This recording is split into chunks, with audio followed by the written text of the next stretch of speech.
છોટાઉદેપુરના બોડેલી તાલુકામાં વરસાદ નોંધાયો છે। બોડેલી અને આસપાસના પંથકમાં મેઘાવી માહોલ।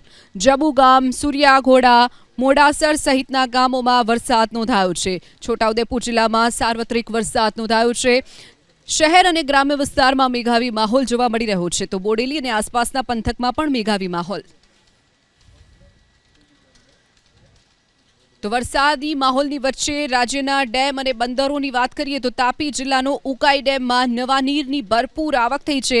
ઉપરવાસમાંથી હાલ 1,43,673 ક્યુસેક પાણીની આવક થતાં ડેમની જળ સપાટી વધીને 337.39 ફૂટ પર પહોંચી ગઈ છે।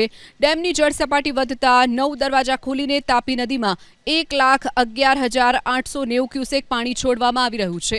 ડેમમાંથી પાણી છોડાતા તાપી નદીના કાંઠાના ગામોને એલર્ટ કરાયા છે।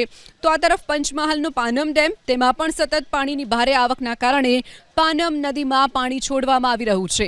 45,700 ક્યુસેક પાણીની આવક થતાં ડેમના 5 દરવાજા ખોલી 7 ફૂટ સુધી ડેમના દરવાજા ખોલી અને 49,000 ક્યુસેક પાણી નદીમાં છોડવામાં આવી રહ્યું છે। તો નવા નીરની આવકથી ડેમની જળ સપાટી 127.25 મીટર પર પહોંચી છે।